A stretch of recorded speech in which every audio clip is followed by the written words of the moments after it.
Hello and welcome back to the channel. I am doing my best today to get the motivation to finish installing some parts on the car. So I have been installing our aero kits. We have a front splitter installed. We have the nice rear spoiler installed. There's a diffuser back there. But I don't like the way it looks because even though I'm fine with just the front splitter, I put on the canards as well. So now I know it just kind of needs the side splitters, which are sitting right here on the table.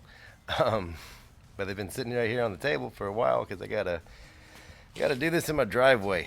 So I have to figure out how to jack the car up with one jack, because all my jack stands are under this car, to get the drill under there. So these are simple. They just have some self-tapping screws that hold them up into the sides here like that. Self-tapping screws over here as well. Also on the table, the rest of the aero kit. I've been working on some wheel fans, vintage 70s style racing wheel fans, making sure they'll bolt onto any wheel, and then eventually they're going to have artwork here. But I plan to get those on as well so that the car can pretty much be in a full prototyped out aero kit that we're going to sell together as like a cam aero package or a retroactive package because it's active aero. Yeah, my wife has to live with this. So the other names I want to throw at you: IROC Legacy package, Heritage package. Okay, she's making faces. So anyways, today I'm just going to put on some side splitters as I am prototyping an entire aero kit for the 1998 to 2002 F-body.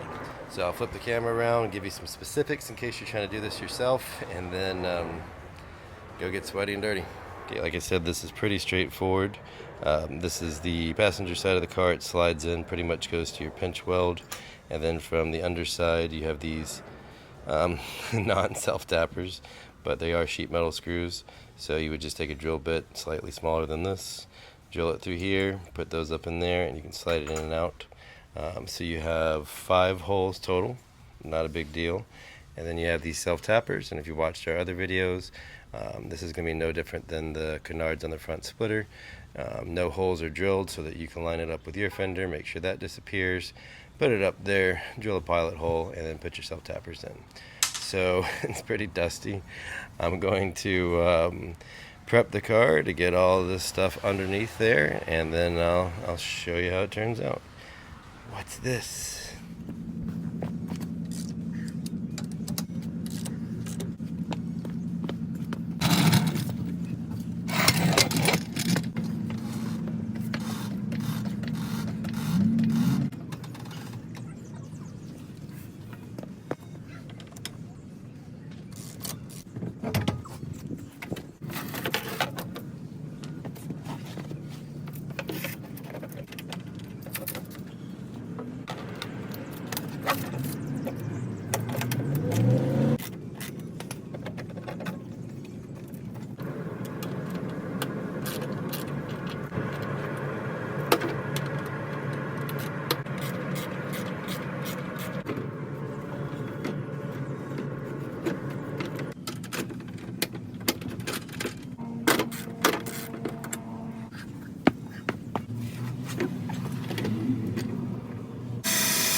There we go. We got one side installed.